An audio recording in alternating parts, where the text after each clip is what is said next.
Fuck history. My AIDS test and my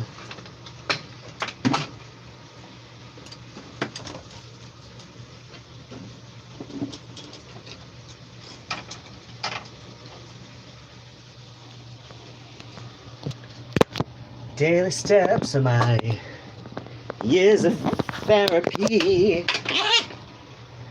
Don't wanna come to my boudoir, go through my vaudeville trunk.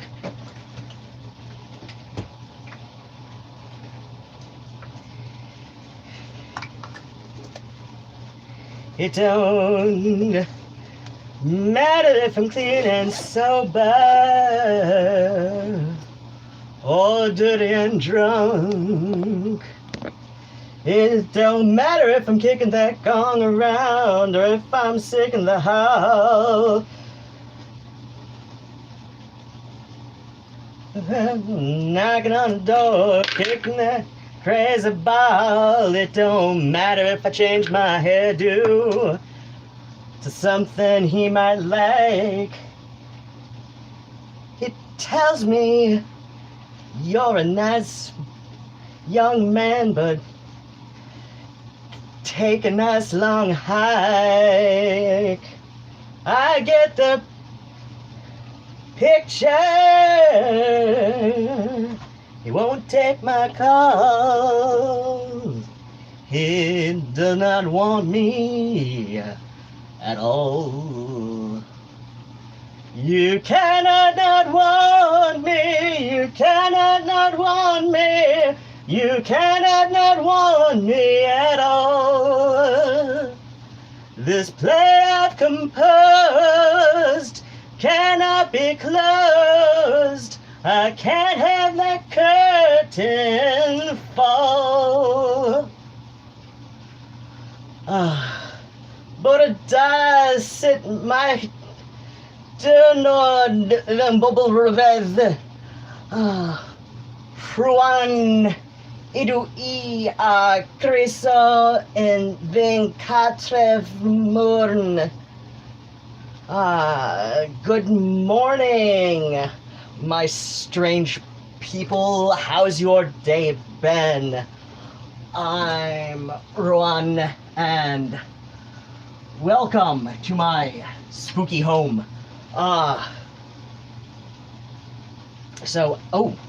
Right, I need to take these jeans off because these are some nice jeans I don't wish to stain. And oh, son of a bitch. No, it's not for kitties. Okay. Well, let's see.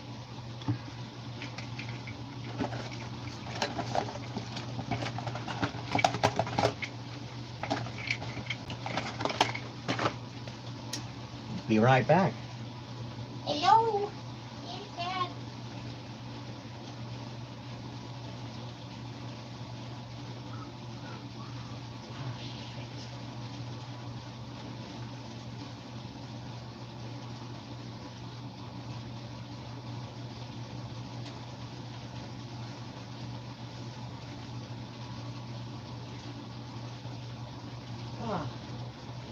So, yeah, it seems the exterminator that the building called is going to be making a return trip on the 2nd, and I was informed of this all of today. That's fun, right? I mean, to be fair, if I was a smart person who, or at least had halfway passable executive function, could mean I would be a normal person who does not have ADHD. Yeah, neurotypical person, whatever. I don't know. It's, but yeah, I don't know. If, I probably should have been, tending to, the state of the place this whole last couple of weeks, but what do? I did a bunch of goofing off. To be fair, though, some of it was very well earned. Not all of it. I can't, say I was completely halfway responsible in my pursuit of goofing off. But, it could be worse. And, unlike the last time, at least this time, I have been kind of working on the whole picking up of things. I don't know why I put it that way. Probably because I'm weird, but oh well, that's another story for another time. So, where was I going with this? Fuck if I know. Anyway, as I began many times before, it is hair dye day, and it is also, at least the title anyway, is one of my chill domestic streams, which, if you are new here, either live or in the stream archives, which I'm probably gonna save, that means that I am going to be doing household stuff while I'm doing the live stream. So if you're one of those especially strange people who uses YouTube for low-key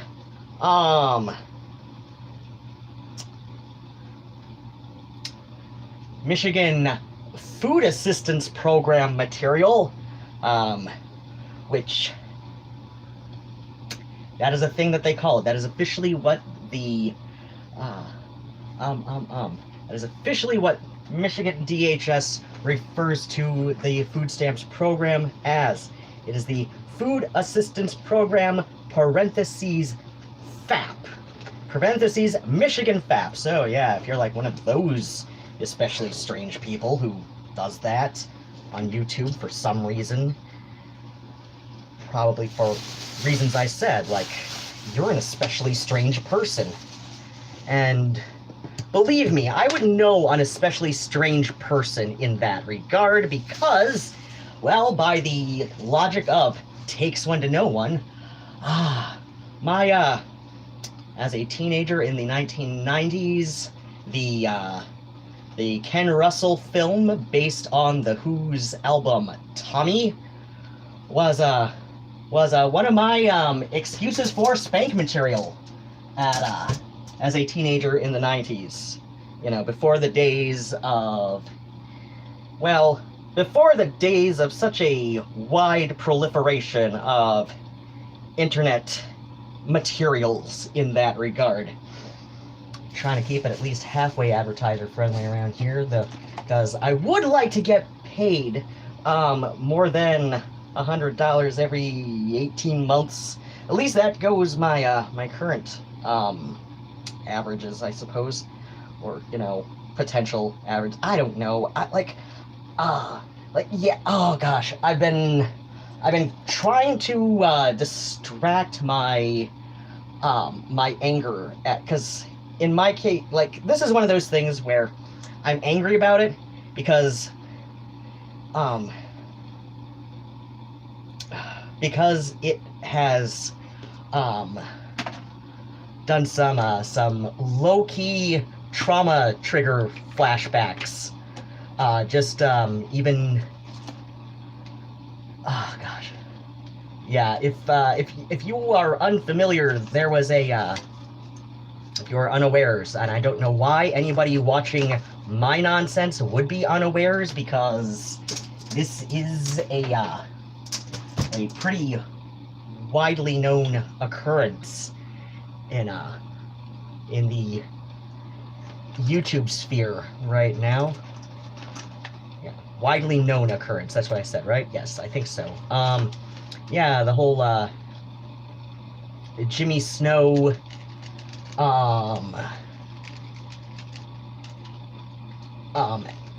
plus GH And not as in good Hank, but as in goddamn pathological narcissist who I would not put it past her to have been actually like hunting around for the diagnosis she tries to flaunt and use as an excuse to be a horrible person, but whatever. I'm saying it wouldn't surprise me. I'm not saying I necessarily question what she says her diagnosis is. After all, she's said just enough about it that is true that,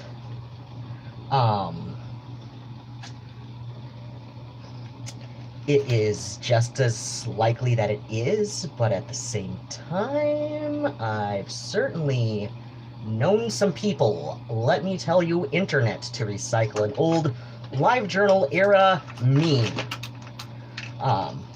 phrase, right? Okay, so where was I going with this? Fuck if I know. I don't know anything. Wait, no, this is a cough drop.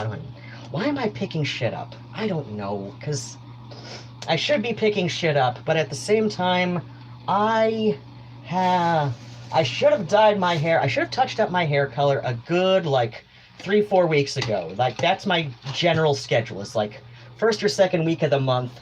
Hold on. Oh, there we go. I thought that was a nail. It was a nail. Anyway, so yeah, first or second week of the month, that's my usual hair dye schedule. I know I haven't been live streaming during my hair dye days of late. At the same time, I don't know. I've been doing, like, just enough other streams that I didn't feel it especially necessary to do, right? One of those kind of deals where it's like, okay, I don't want to, like, overload anybody with my bullshit, right? So yeah, I don't know. Stuff is happening, and, but yeah, the whole situation with the non-good Hank GH, oh god, who is literally the worst person to be the self-appointed spokesperson for the ADHD spectrum, right? But yeah, the whole thing where Jimmy Snow decided to insert himself into everything, and then he made that video almost a week ago now. In fact, I mentioned to one of my stream chat moderators that, wait, that should be there. Okay. Saw a bottle, I figured might have fallen out of the box, whatever. Okay, so yeah, I mentioned to one of my stream moderators, the one I talk to most often, just because, I don't know, I talked to them most recently. Plus, if memory serves me, they've also been watching, like, I know they definitely watch, Rachel Oates, who is seriously, like, the least problematic YouTuber. Of her size, anyway.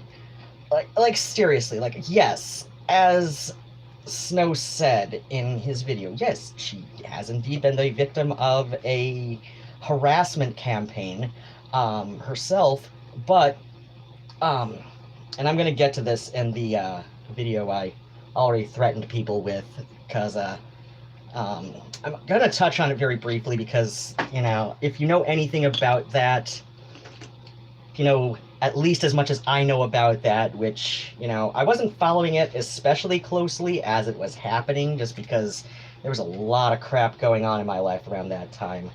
But yeah, if you're at least as aware of that shit that happened, honestly, like, it's because Rachel is so unproblematic that, like, just as a person, that she is kind of like the definition of being kind to a fault. Like, she wants to hear everybody out. She, perhaps had a little bit of both sides fallacy going at the time. Anyway, and honestly, like I said, like the reason that all happened to her at that time is because, you know, she can be kind to a fault, and that is ultimately what happened. Was, you know, she you know, so yeah, it's not really at all, it is like complete goddamn what's it called, false equivalence fallacy that Snow even thought to compare her with good Hank, right, as we'll say, because we're fans of King of the Hill around here. A lot of people like to say, oh, that's completely conservative animated sitcom. I'm like, it's kind of not, because there's a lot of times where even Hank will kind of have a bit more of a progressive lean in the episode, at least as far as social issues go. And oh gosh, then there was the whole episode where where the whole like joke. And see, this is how you do jokes about homophobia, right? Because you're doing it about homophobia. You're like, homophobia is not the punchline. Well, okay. The fact that the punchline is not fundamentally homophobic. It's the whole concept of homophobia is the punchline in that episode. Hold on a sec.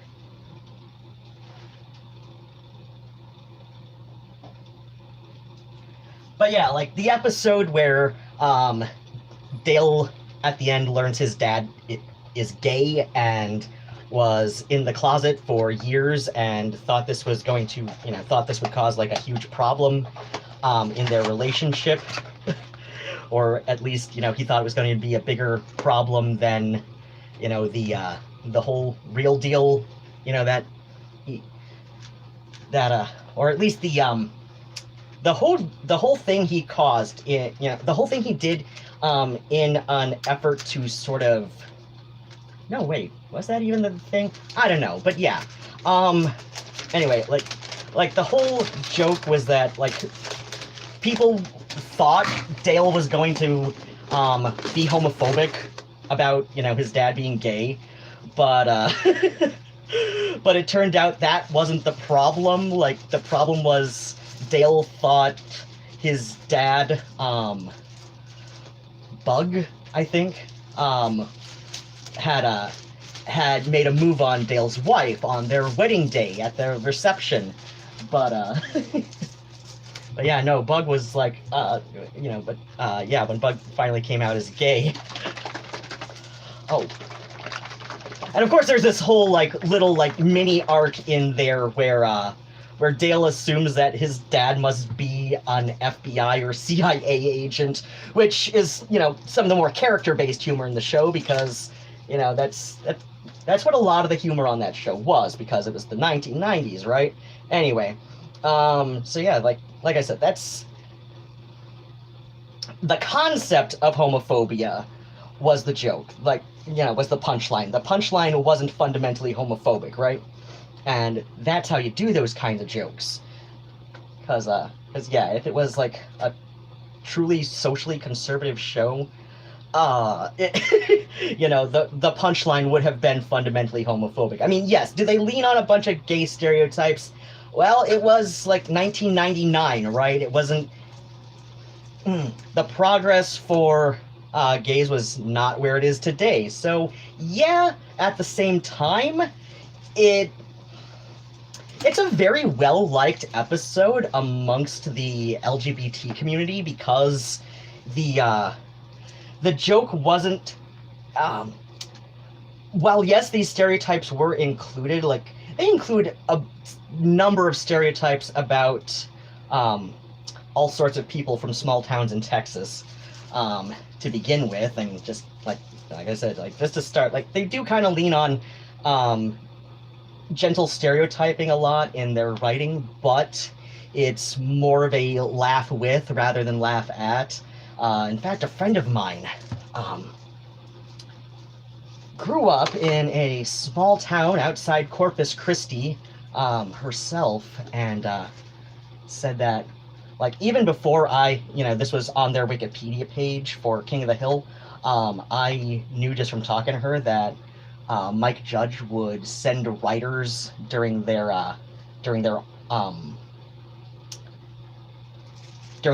breaks a couple times a year to just relatively random small towns in Texas to basically like study the local culture and get ideas and to help maintain a sense of realism on the show, which is kind of an oddity for an animated sitcom, but that's one of the things that was just kind of enjoyable about King of the Hill, is that, like, yes, they did often lean on usually gentle stereotyping. So, like, they did actually, like, go to a gay rodeo, which, like I said, this was the 90s, so, gay rodeos were a lot campier then than, they would be now. I don't know, there's probably still a few campy ones, but still, it's like, it was very high camp at the gay rodeo where his dad, works as a performer, and yeah, Bug Gribble and his partner were, like a little bit stereotyped, but at the same time, like, when you got to know their characters, it really wasn't any more so than the other characters on the show, like even the, even the smaller characters who, and all that, but,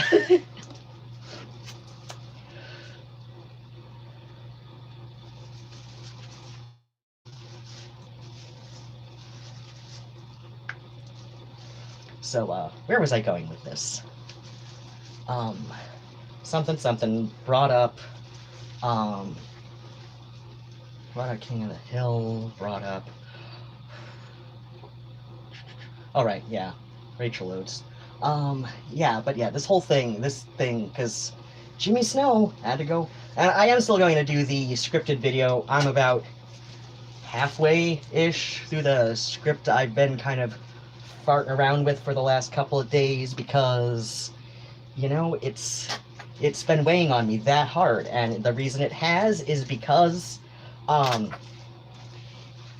his video pinged so many, and like I said, I'm going to go into a bit more detail in this in my script edit upload that will come hopefully this weekend while it's still semi-topical, right? This pinged a lot of the red flags that ended up triggering some low-key flashbacks to the specific ways that Worst X would be emotionally manipulative and abusive at me when he and I were a thing. And it's just, and it was able to, trigger some of those low-key trauma flashbacks, to the point where this has been something I've been kind of in the area of hyper-fixated on for, since I saw the video Tuesday afternoon, I want to say. And so yeah, I did bring up to one of my live stream chat mods that I forgot to do my Tuesday WFKU stream, and the reason I forgot to do my WFKU stream Tuesday night is well, in part because, or at least no insignificant part, because I got myself into a crochet zone. On the good side, I'm already about halfway through with a hairpin lace skirt. On the other hand, if you know much about hairpin lace, you know that, it's a relatively easy technique, once you learn it.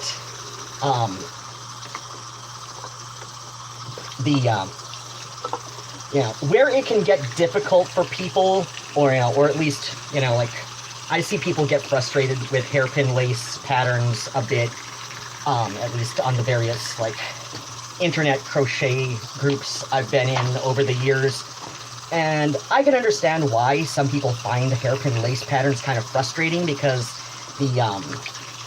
it's fairly easy to, for the strips that comprise hairpin lace patterns to get tangled and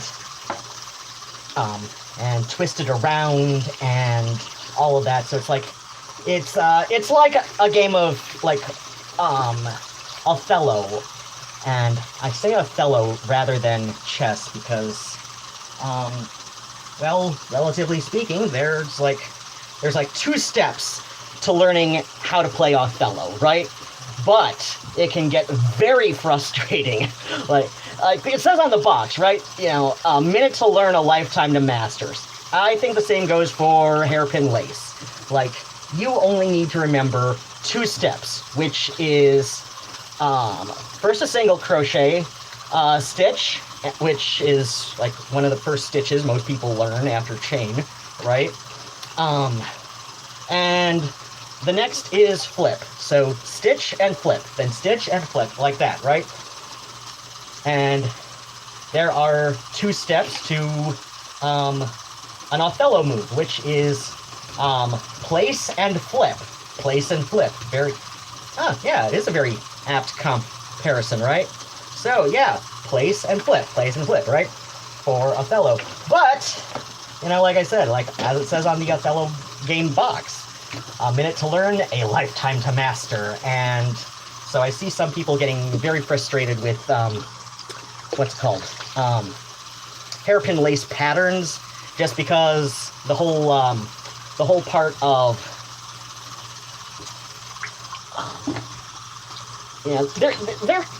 there can be frustrations with it, right? Like when you finish the item that you make, it can be just gorgeous. I've gotten nothing but compliments on my hairpin and broomstick lace things I've made. But at the same time, I also understand why they can frustrate many other people, because, I admit, like, yes, in theory, it is very easy to learn both hairpin and broomstick lace, right? It is very easy to learn, but the patterns and projects also have this sort of frustrating angle to them a lot of times, because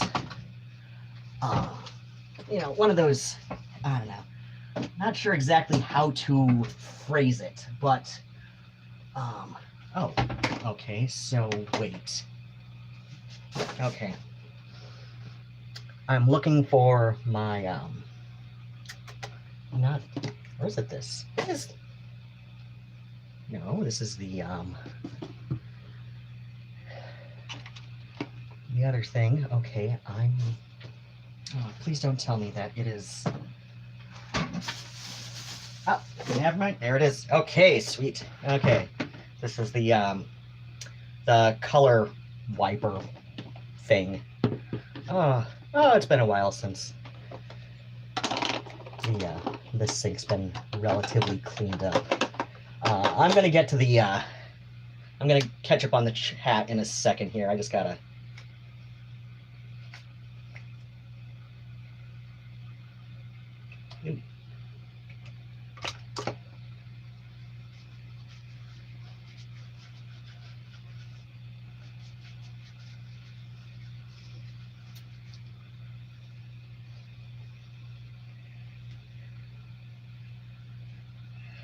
Okay, real quick.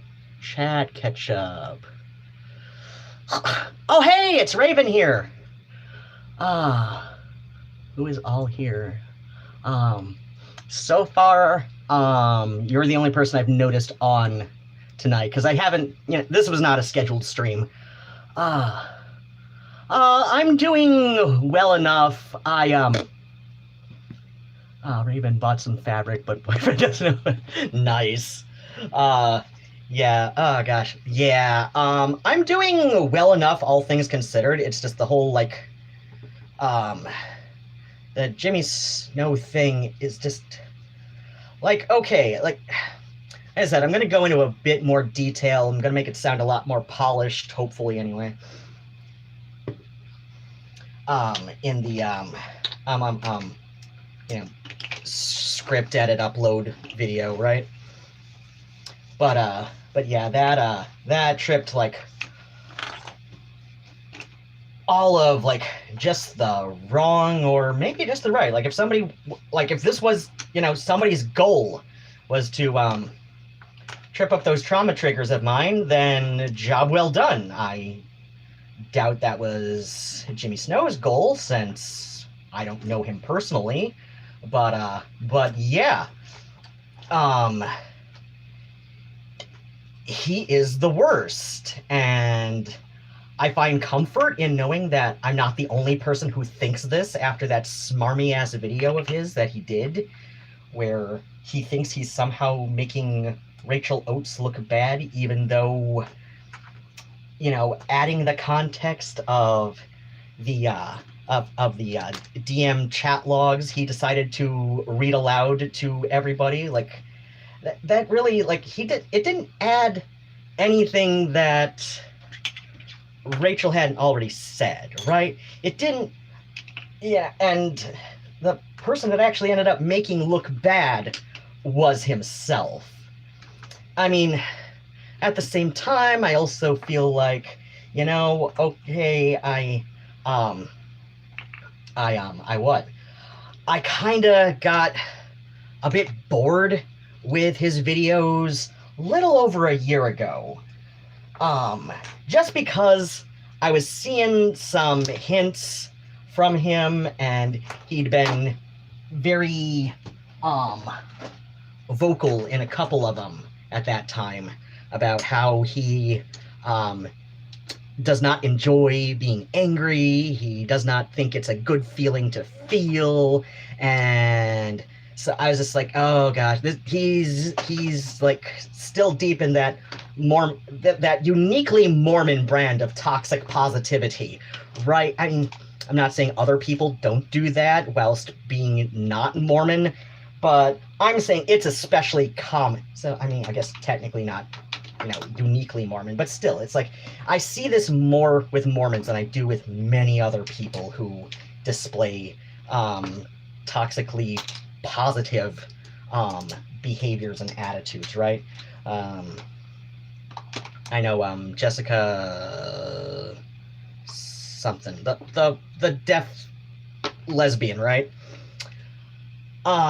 She's done at least one video about toxic positivity and, like, how that's very unhelpful to the disabled and whatnot. And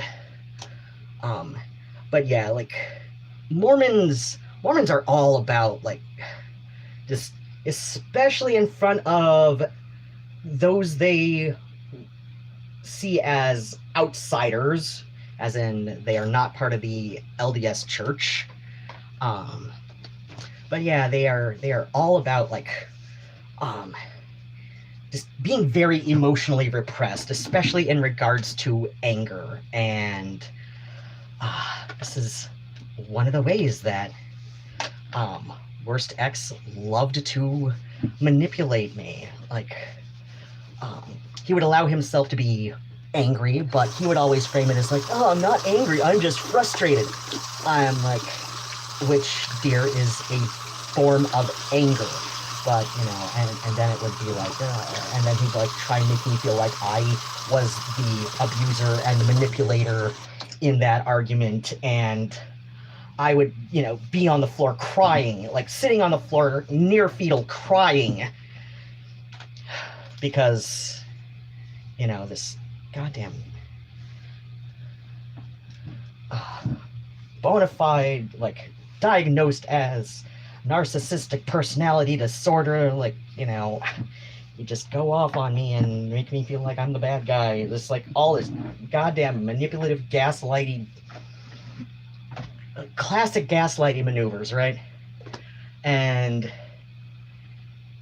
it's like Jimmy Snow can't stop himself from doing that. And like I said, like, that plus knowing that he's been very openly, like, no longer an active member of the LDS Church, though I hesitate to say he's truly ex-Mormon, even however long out of the LDS he's been. Like, something like at least 5 years. I know that's how long he's been on YouTube, thereabouts anyway. But, you know, because he still, like, has a very, very Mormon mindset, and, you know, and plus, like, the whole thing with, like, him literally choosing good Hank over, or I guess not so good Hank, right? Over somebody he literally described as one of the best friends he's ever had in his entire life.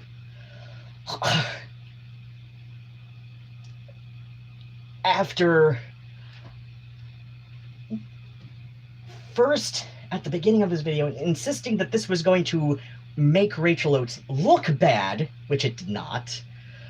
But then, you know, soon after that, you know, early line, soon after that said that, like, well, I thought my audience would like me to be friends with Gabby Hanna so I could change her, which is a very Mormon thing to say. Like, I'm ex-Catholic myself, but I've also had 3 ex-Mormon gay exes, so, and yeah, number 1 was technically bi, and also had a preference for women, but that's neither here nor there. That makes him no less bi. It just means he's bi with a preference for women, you know? It happens, right? But anyway, it's like I said, I have 3 ex-Mormons notched into my headboard, so I am familiar enough with how they can perceive the world even when out of the LDS that is not necessarily the healthiest way to interact with people. And this is straight up, like, one of those ways, is this whole attitude of becoming friends with somebody with the goal of changing them, right? And I'm gonna go into some detail in that, because it's just, and yet he still seems absolutely convinced that he is in the right, and anybody who disagrees with him is just apparently very welcome to fuck up. And like I said, it's like all of the goddamn Mormon socialization that he had on grand display, like almost proud display in that video, just set me off in all of the worst ways. That reminded me of so much of the worst parts of being with Worst X, right? So, like I began many times before, or at least somewhere in the area of about 40 minutes ago, probably closer to 30 minutes ago, but anyway, as I began this whole, like, little tirade, yeah, the whole reason that at least I chalk up to having literally forgotten to do my WFKU stream just this last Tuesday is because I kind of got into my ADHD hyper-focus mode after watching that god-awful video of his Tuesday afternoon. And so as a self-soothe maneuver, I decided to just, like, focus on this I mean, I'd already started this hairpin lace skirt that I'm making when I got into that, you know, like, conscious want to distract myself, you know, on Tuesday. afternoon, and then before I knew it, it was like almost 11:30, and suddenly like I messaged back with one of my moderators who apparently had to go to either didn't get the alert or went to bed early, but you know that's okay. We love our Lucy today. He's great.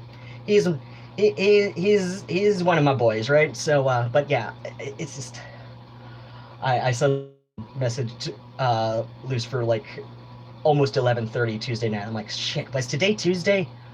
Then I noticed the time. I'm like, oh fuck, it was Tuesday, wasn't it? So yes, it was Tuesday. Son of a bitch. So yeah, like at that point, I don't know, because I don't want to like keep too many bad habits as far as like doing my shift goes.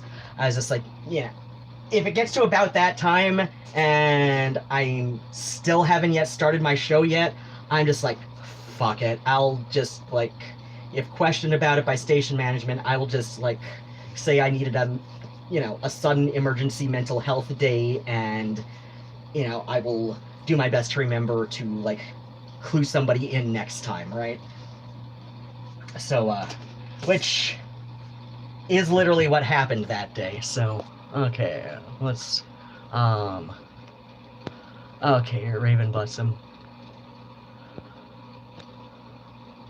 Raven says MLMs are toxic. Oh yeah, and I know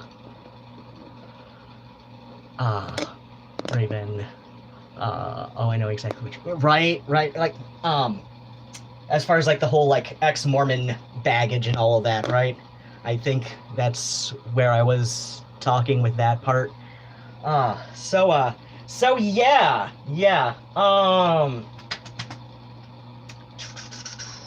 Okay. So now is about the point after I put the hair dye onto my head where I set my timer. I'm about 2 weeks behind on my usual hair dye schedule. So, oh well, right?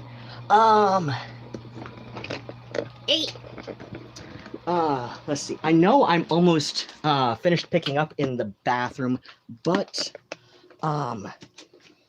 the kitchen needs a lot of work. So I'm gonna bring my shit in here, and seriously, okay, there's that one, and I'm gonna plug the lamp on the gooseneck thing in, and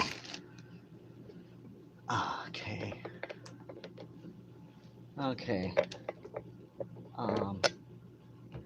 okay, that's not too bad on the first click. Okay, so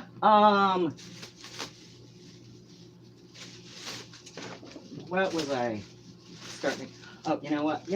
Just to work my way out, I'm going to move this over this way, and I'm going to clean the fridge. You know what?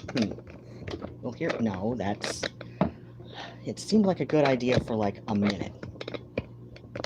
Okay, there's that, and that. Okay, on the door to the cleaning chemicals, but, okay, oh, seriously? This gets to be a part of my day? Okay, so, I am thinking, this Sunday, my little, just because I need to be a bit more directly focused on hairpin lace, and I know I just said, like, it's one of those things where, like Othello, there's like literally 2 steps, and the second step is flip, right? With playing the board game Othello, the 2 steps are place your piece and place your piece and then flip the pieces. And with hairpin lace, these steps are do the stitch, usually single crochet, and then flip the loom. and continue. But because the more important part of any hairpin lace project is making sure you have the right count of loops, and it is a bit more difficult to fix your mistakes with hairpin lace, at least in my experiences anyway. Maybe other people have different ones, but at least in my experiences, it's a bit more difficult to try and fix your mistakes than it is in doing a regular crochet project. So this Sunday, I am going to continue with the jacket.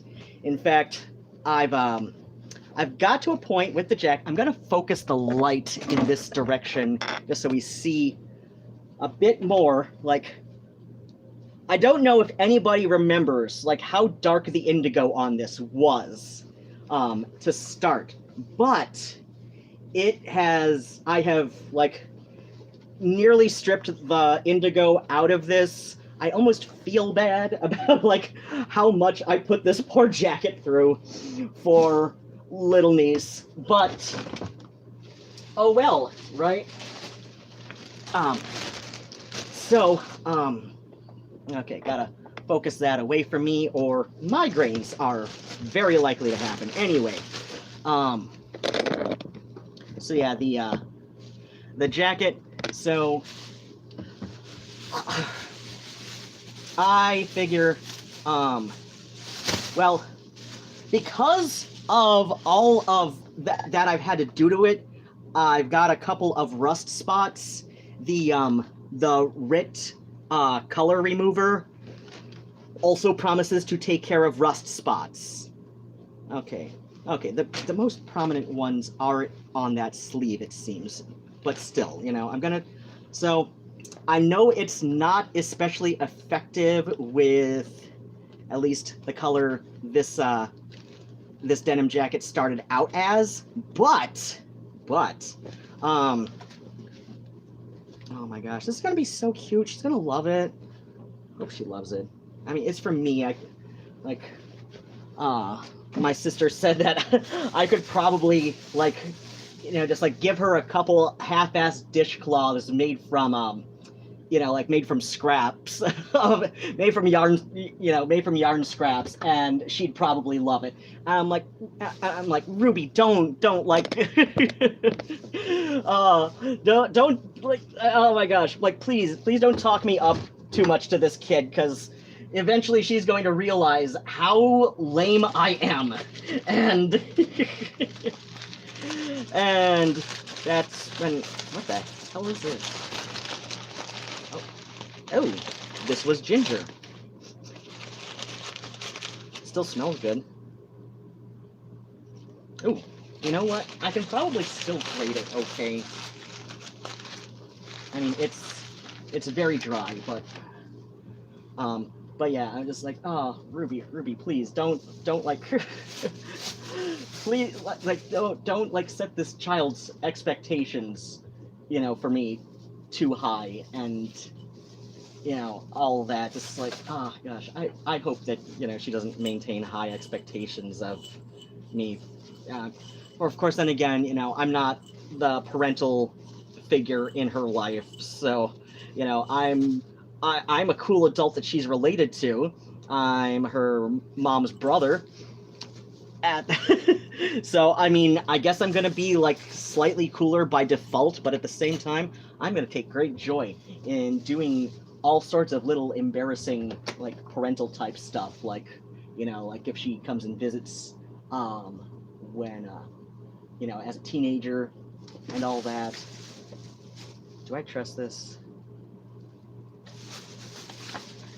I've got some salmon. I can't remember when I took it out of the freezer.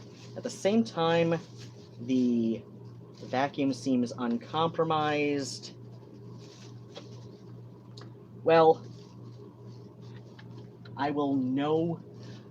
You know what? I'm gonna do that for dinner in a bit, because I know this is not going to last me very long. Yeah, I didn't bring the charger with me, and right now I've already started on cleaning out the fridge, and I don't want to lose my momentum by going to get the charger, so I'm just going to do what I do, and oh yeah, plus it was on the top shelf, which is the coldest in this fridge especially.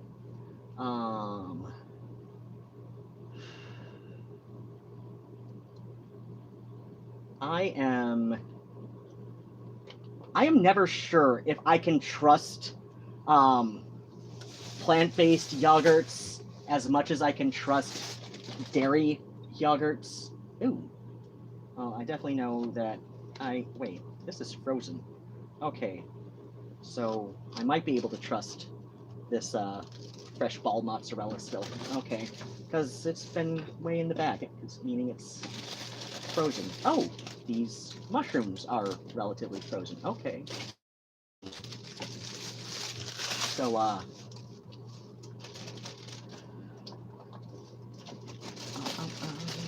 oh yeah, I've got all of these, so these little bitty things of olives. And tomorrow I'm going to do a vegetarian lasagna for dinner for a number of reasons. Hard to clean out my fridge, including freezer, because I'm going to be making cake for our birthday for myself and little niece, and in part just because there's some stuff that's been up there for quite some time, and so I should probably use it. I don't even. Oh, I know what this is. This was. Huh. Wait, golden berries. What the hell? I don't even remember getting this. Okay, they've thoroughly dried out. That's, I mean, it's better than having whole new life forms evolving on them. So, okay, let's see. Jam back there, and pickles back there, and a thing full of ketchup packets over there. Ooh, and my good honey cut mustard can go there. And I've got these little bitty rice puddings, and I've got olives for my vegetable lasagna. And do I trust these carrots?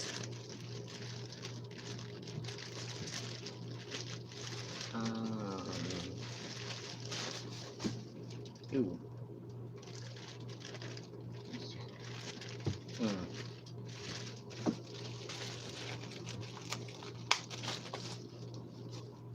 Not sure. But, you know, okay, putting those on the top shelf. Okay. These are newer, so, but yeah, I'm putting those on the top shelf, and I'll see how grating one of them looks tomorrow. Oh, damn it. Okay, yeah, I don't trust this ravioli anymore, because I'm seeing some fur on it. So I take it out of here, and I dump the package there, and I get to clean that. So,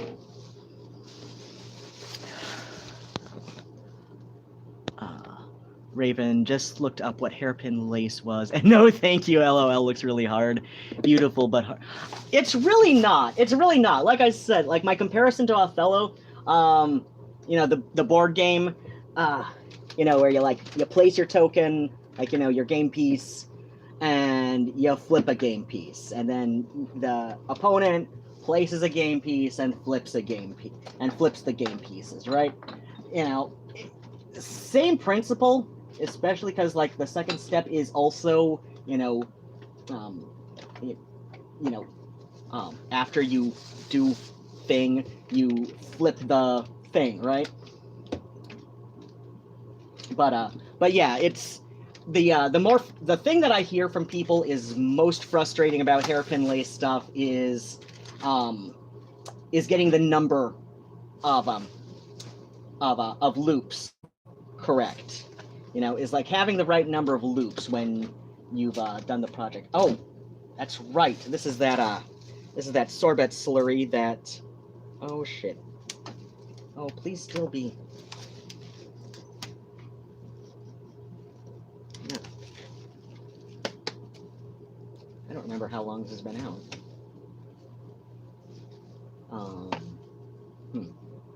Okay. Oh, no. Okay. But, I do need to,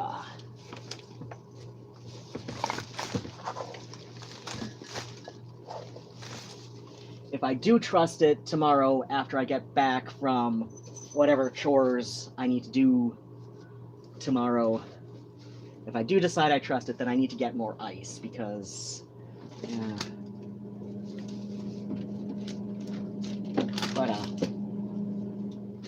But yeah, so yeah, just because like counting is involved in hairpin lace, I'm not doing that tomorrow. Not tomorrow. Sunday for the weekend's night owl hobby stream thing that I do. I'm gonna be doing the jacket some more, which I really need to do. Okay, I know what that is. Oh, there's my little cornichons. And there's an unopened thing of cottage cheese.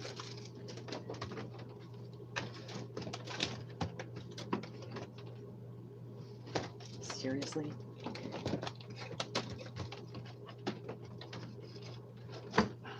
Okay, whatever. Okay. There's one of my fancy pants yogurts. Oh, yep. Okay, I need to mix a new thing of milk. Ah. Ow! Son of a bitch! What the fuck? Oh, okay. I know what that is. Okay, yeah, I stabbed myself on plastic. It was the little corner of my sauerkraut. Oh, yeah, that's fine. That's cheese.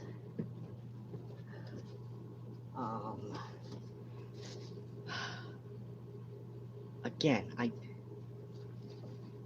I never know if I can trust vegan yogurts as long as I can trust dairy yogurts. I don't know how different the processes are in making them. So, like, I'll have to look that up. But until then, it's just overall easier to just, junk it if it's well past the sell-by date. Unlike dairy yogurts, which are surprisingly resilient. It's like you have to actually, will dairy yogurts to go bad. At least that's been my experience anyway. Oh, this is gonna be fun. Okay. That's, well, son of a bitch. Okay,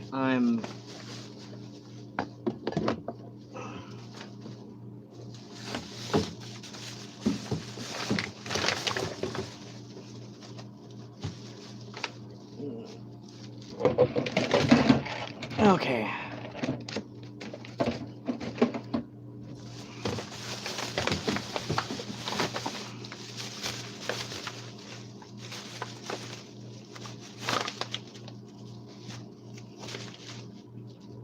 Ugh.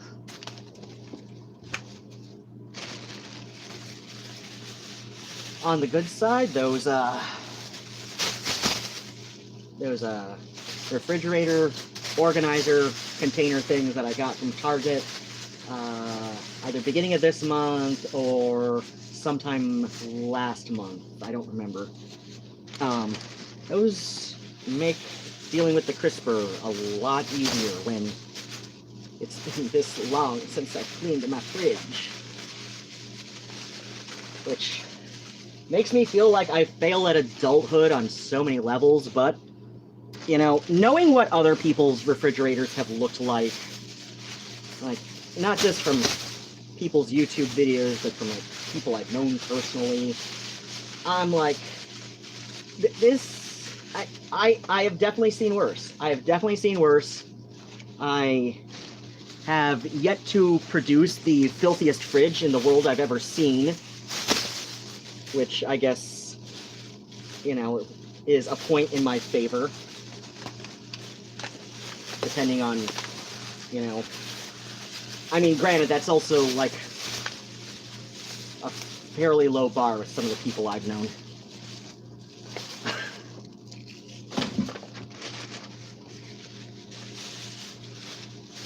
But still,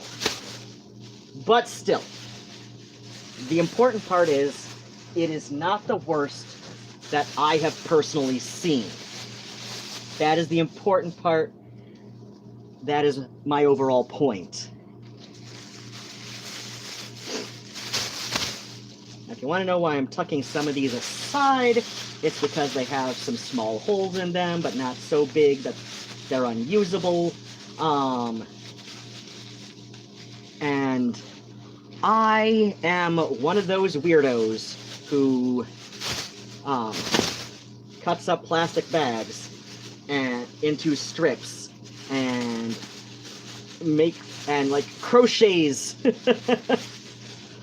a whole new plastic shopping bag out of disposable plastic shopping bags. I'm one of those weird people, right? So that's why I've been tucking some of those aside. But yeah, not the worst fridge I've ever seen. Like I said, that's a pretty low bar. I still feel like I've failed adulting on many levels, you know, admitting that. But still, it's like, you know, I mean, yeah, it's a low bar, but it also means that there are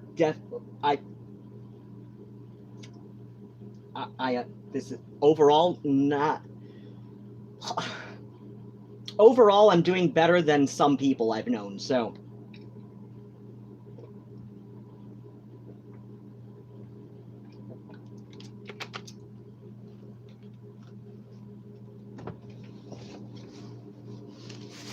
I mean, I wouldn't say it's a net positive overall, but I'm still playing within par for the course, so...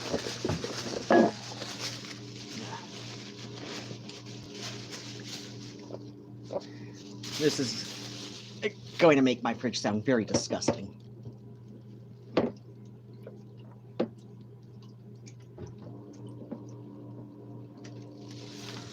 Or maybe not. Or maybe it was louder, like, right behind the phone, so... No, I'm not showing it off. I'm not proud of this. Like I said, just because it's not the worst I've ever personally seen does not mean I'm proud of it. Like, I realize that's a really low bar to set. And because it's such a low bar to set, you know... It's also not the worst fridge I have personally lived with. That prize goes to the first time I was living with Best X. To be fair, I was 20 at the time, he was 28, and one of my favorite webcomics at the time, and yes, this is that long, well, okay, it had a web presence, but I mainly knew it from being published in Real Detroit Weekly. It's called Rehabilitating Mr. Wiggles, and this is a very edgelordy comic. I'll put it that way. It's a very edgelordy comic, and there was a strip that I had read sometime earlier that year. Oh, wait, was I like 21 or 22 already? I don't know. I was like, I was under 22. I was either just under or just barely 22. The more I think about it, yeah. So yeah, and so yeah, the characters in Rehabilitating Mr. Wiggles, which is by author and illustrator Neil Schwab, SWAAB, I believe. Like if you search Rehabilitating Mr. Wiggles, you should find it very easily. Like I said, very edgelordy humor, very very characteristic of, you know, the punk and death rock scene at the time, even though Neil himself wasn't necessarily a part of that. But like I said, very edgelordy humor, and so the characters are a self-insert named Neil, or sort of self-deprecating self-insert, like, you know, clearly like not the most flattering self-insert sort of character, and his roommate, who is, to quote author description, a sexually deviant teddy bear on parole. So yeah, that's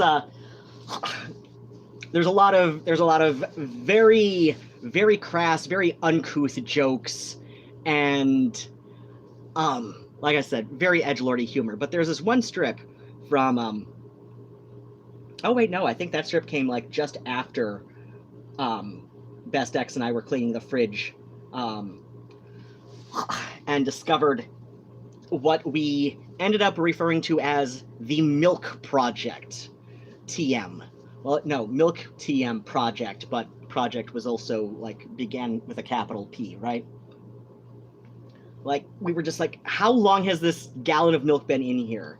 Because, you know, we're those people who don't drink it a whole lot as adults, but we'll use it, you know, frequently.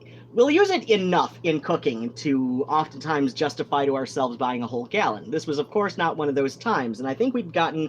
I think by that point we'd already gotten into the habit of getting a half gallon at a time, just because it was more cost effective for our use, but the gallon jug had found its way into the back of the fridge and went unnoticed for some time, and had kind of separated, and we decided it would be hilarious to see how long, like what would happen if we left this in here even longer? Like, how much further would it separate? Would there come a point where this is just too much, even for us, as, you know, as 20-something, you know, death rockers at the time, right? Like, is there going to be a point where this becomes too much, even for our filthy asses, right? And, and then, like, sometime it did come sometime after was that Rehabilitating Mr. Wiggles strip, which was about the most recent time, you know, Neil had cleaned out his fridge, which also says that if you leave if you leave a jug of milk in the fridge for 3 months, it separates and makes a hissing sound when you open it. So yeah, and it was like after that strip, after he published that strip in Real Detroit and online, I started going on about, like, God damn, my dad was right. Cable TV is spying on our family. And he had this, like, running joke of his about how cable TV was spying on the family because, yeah, this was the 80s, and buying films on VHS was a lot more pricey than renting them, which is how, like, video rental places became, like, such a staple of 1980s US culture so quickly, right? And that's because through most of the 80s, buying a VHS was something like, oh gosh, it was just like really expensive for much of the 80s. So like, you know, if you see those old commercials, I don't know if there are any on YouTube for like, I don't know, like a video, like a home video copy of the Rankin Bass Hobbit animated film, and how like something like $10 VHS, $12 beta. Like, you also gotta, I mean, that sounds like a really good price nowadays, right? But you also gotta remember inflation. So go to something like, I forget the URL, but it's like, just like search US inflation calculator. You'll probably find the same one I've been using forever, and like enter in $10 for like 1986 versus now, right? And have it adjust for inflation. And you'll see like, so yeah, like I said, like something like $10 VHS, $12 Betamax, and yeah, so like that, like I said, that sounds like a great price nowadays, but gotta adjust for inflation, and you will realize, holy shit, VHS tapes were expensive. So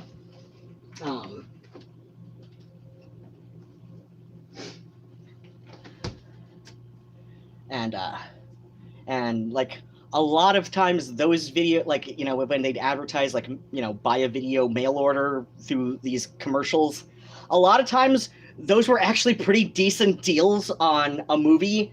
So like, you know, they'd usually take not the best regarded movies to advertise that way, because, you know, it was relatively inexpensive to get the rights to you know, release a home video copy, right?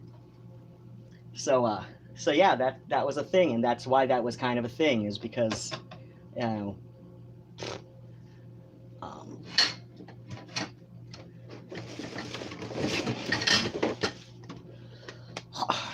you know, and in many ways, I agree that you know, the whole like Netflix thing, streaming rather than renting a physical,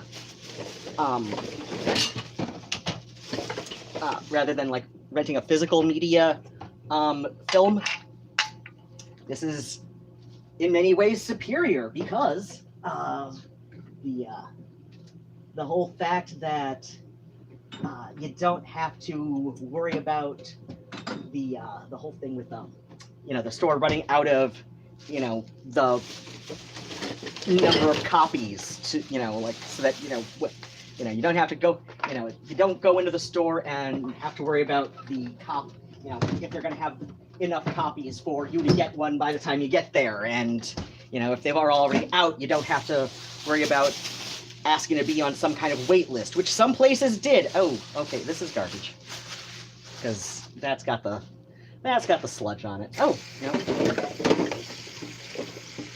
Okay. So, but yeah, I've been very, very upset by the whole Jimmy Snow, Rachel Oates thing, especially because, as I said earlier in tonight's just chatty little domestic stream, he does not come off looking as good as he thinks he does. He, oh God, you know, if I start talking about it again, if I start talking about it on stream, I am, you know, the phone is going to, yeah, the battery's already pretty low already, but there's a couple things I wanted to do real quick before I got around to making dinner for myself and the cats. Oh, please tell me that's the right time. Probably. Oh, yeah, that's... Damn, that is almost exactly on time, so I'm probably going to need to change the batteries in that soon. And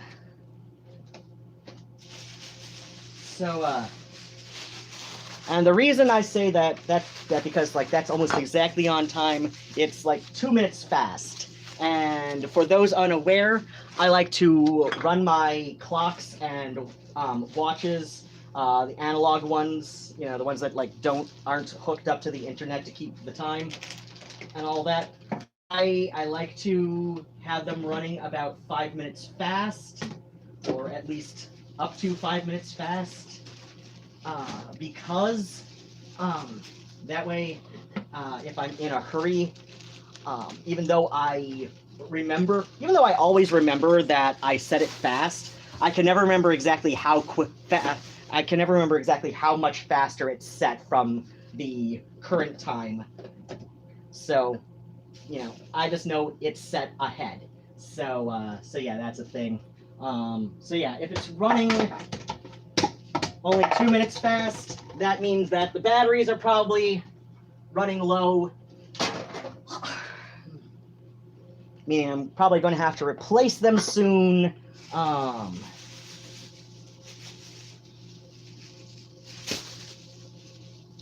Oh no, this is a really mangled one. Okay, so I've got a. Oh, here's where the really mangled ones are. I knew it was here somewhere. There's 5. Okay, so let's see.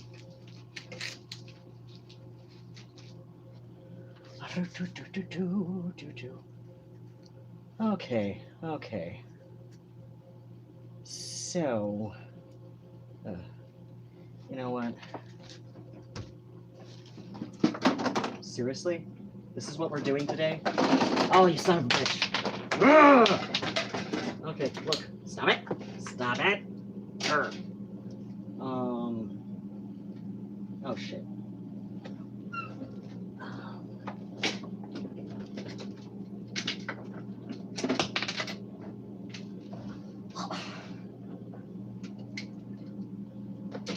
Okay, you know what? It's too fucking humid in here, and if I run the stove, it's gonna get hotter, and at least for a bit, and that's gonna make the humidity in here worse. I don't know why my apartment is such a humidity trap, but it is, and you know, I'm gonna ask the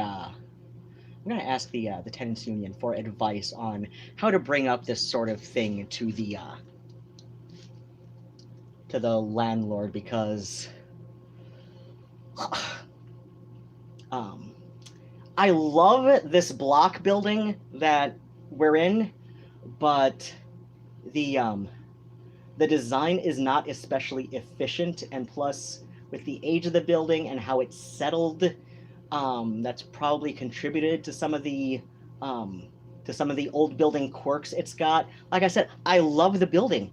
I especially love my apartment. On the other hand, one of the few things I truly hate about this place is how much of a humidity trap it is in the summer. So, I think I definitely want to bring up to the tenants union next time I speak with them for yeah, because I do need to I do need to talk with them a bit more formally about like organizing the tenants in this building, and because there should be some kind of, at the very least in the summer, subsidizing of the electricity just to keep the air on, because especially with the rent going up this September, it's going to get unbearable if I don't run the AC at least a few hours a day. So okay. How's the thing looking? I should probably charge this up very soon. But real quick, what's the thing? Oh dear.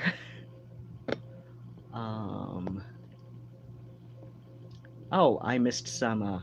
Okay, Raven says. Okay, that's where I left off. Raven saying that hairpin lace looks really hard. Like I said, it's really not. It's very simple. Especially like once you get in the zone. The most complicated part of hairpin lace projects for me, as far as like my crochet goes, is the counting, right? So it's like I definitely make use of my stitch counters when I'm doing hairpin lace projects. But I also understand why people find it kind of frustrating to do because you know you got to keep the things all together, and the loops on either sides can get tangled up very easily, which can become a bit of an issue if you're using an especially fine gauge yarn or thread. So, okay, I guess in that respect, I can understand why it looks complicated because, you know, especially when you're doing, you know, like thread projects with it in hairpin lace, it can indeed get, it can indeed become a little bit more difficult, but, you know, to keep it from getting all twisted and tangled. So, so I guess that makes sense for why it looks like it could be difficult. You know, even though the process itself, as long as you know how to do at least a single crochet stitch, it should be really easy, right? It's just, like I said, I understand why the process from working the hairpin lace strips on the loom, you know, like after that is when it can get a bit more involved. So I can understand. Okay, that makes sense now that I, you know, think about it like a regular person. Megan, when Megan was dyeing their hair last month, Mom said that Megan dyes her hair like a change of underwear. I was like, that would mean I change my underwear once a month. Yeah.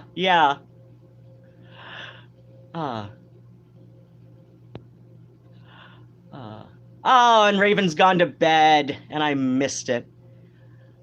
Have a great rest of the night / witching hours. Oh, of course.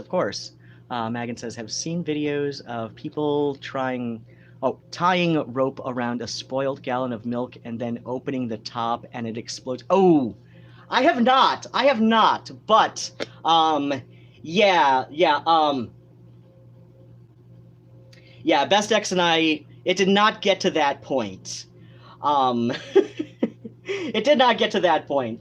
Like, we were kind of almost hoping that it would explode on its own.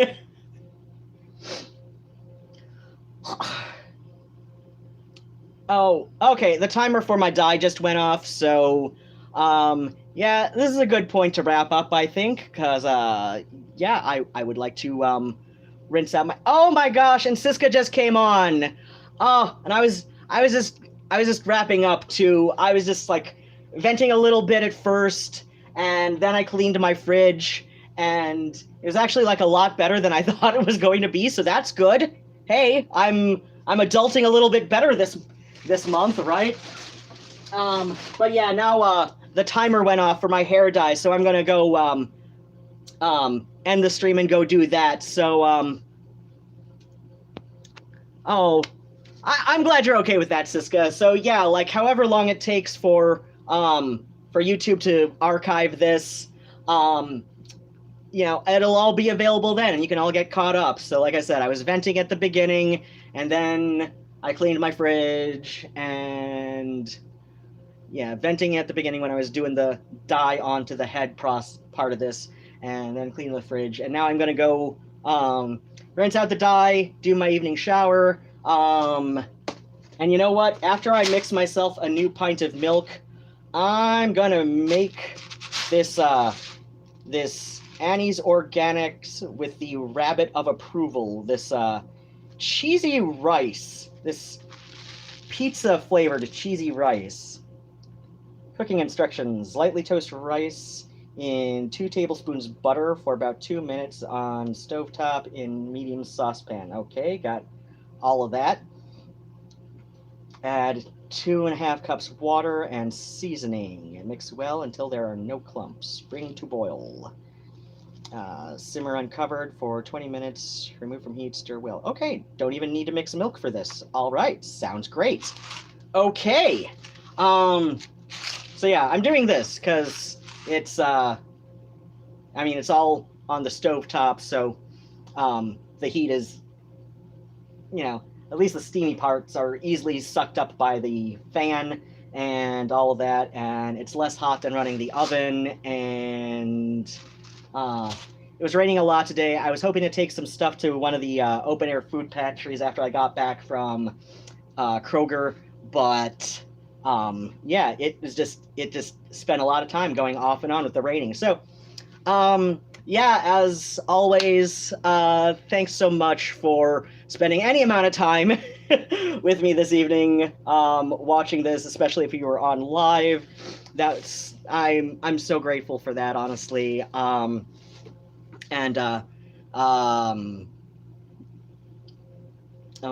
always, if you wish to encourage my continued descent into madness, which is starting to get a little better. In fact, word on the street is that the local club is going to reopen in July, which I'm very excited about if it happens. I would love that. Maybe just in time for my birthday. Of course, not the same day. Of course, hopefully not the same day I'll be out visiting with little niece and sister mom and all of that. Because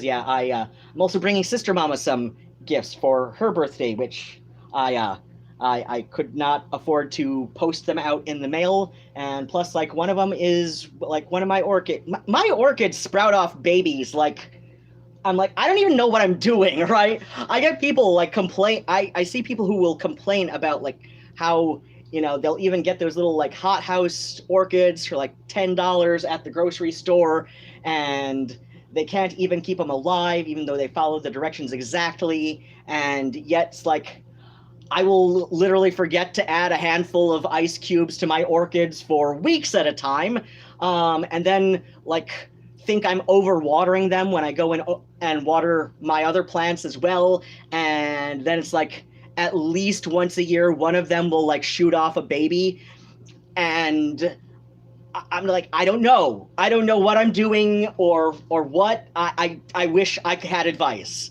I really do. But at the same time, I'm told by people, oh, rosemary's easy to grow. I'm like, then why can't I?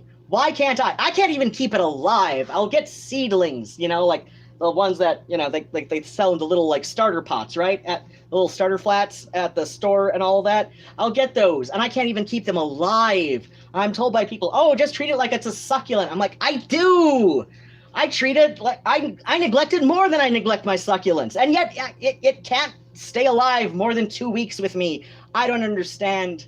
I can't keep rosemary alive to save me, but I'm like, I will neglect orchids like more than I'm told you should, and I'm just like, ow. I don't know. They just like me, I guess.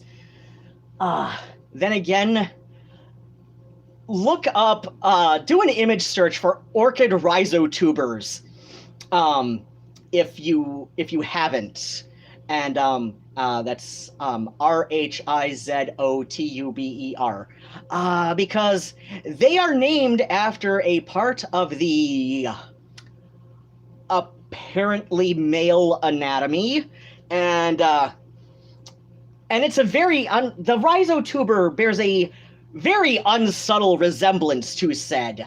I will put it that way. So it is very unsubtle. Like, oh my gosh, like one of my best friends, Susie, who I'm, because we're now getting to the part where, I've thanked everybody and I've said, oh right, I didn't even get to that part yet. But yeah, like orchids, they it's very unsubtle. Like one of my best friends, Susie, the artist in Canada, she is very much a lesbian, and she said, wow, I have looked at so few of those in my life. And even then, it was mostly for, art references for, a class, right? And yet I can see how unsubtle that resemblance is. I'm like, right? So I don't know. Maybe that's why they like me. Maybe that's why orchids like me. I don't know. Your guess is as good as mine. But yeah, if you wish to encourage my continued descent into madness, which, oh, right, that's how I got distracted, because like I said, like, it's getting a little bit better. It's getting a little bit better where, the U.S. is recovering some. Not at full recovery in Michigan just yet, but, you know, we're getting there. We're getting there. Feel free to check out the Linktree thing in the description box below. You'll find my Patreon, Bandcamp. I've got some. I've got an EP coming out for Patreon supporters at $5 plus by the end of the month. For what's it called? For Spotify and all of that, on or after the first week of July. And speaking of Patreon supporters, thanks so much to Ali Valkyrie, Susie Bika, and Karen L., respectively, polytheist blogger and far-left activist, American expat living in Rennes, France, for the last 5 years. Susie being a Canadian artist and illustrator who has done commissioned work for Green Party Canada, illustrating pamphlets. And Karen L., just a very sweet lady who encountered my videos on YouTube and for some reason has decided I'm neat. And as always, wear your sunscreen. Otherwise, take very good care of yourselves and have exactly the kind of day you deserve. Hopefully a good one. Bats and kisses. No style wheel.